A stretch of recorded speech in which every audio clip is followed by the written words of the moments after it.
William Shakespeare. There is no birth certificate for William Shakespeare, but he was baptized at Holy Trinity Church in Stratford-upon-Avon on April 26, 1564.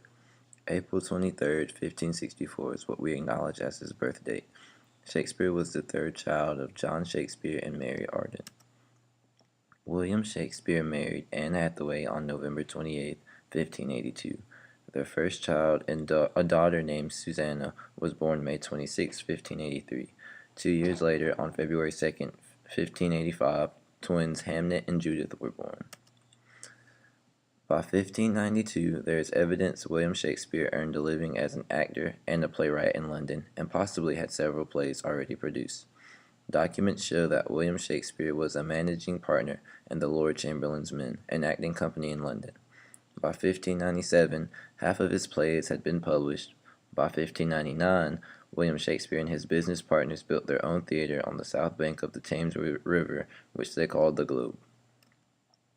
Shakespeare primarily used a metrical pattern consisting of lines of unrhymed iambic pentameter or blank verse to compose his plays.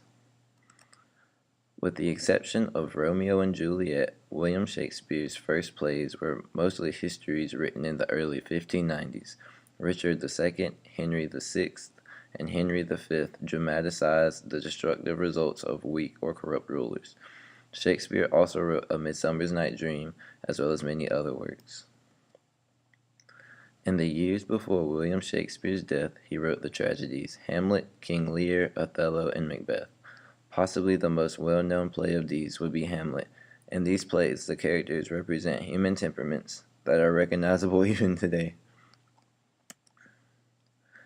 Many believe that Shakespeare died on his birthday, April 23rd, in 1616.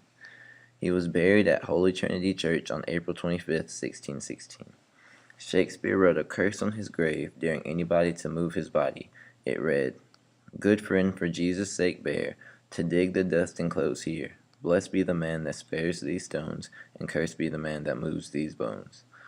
Though it was customary to dig up the bones from previous graves to make room for others, the remains in Shakespeare's grave are still undisturbed. Shakespeare has been credited by the Oxford English Dictionary with introducing almost 3,000 new words to the English language.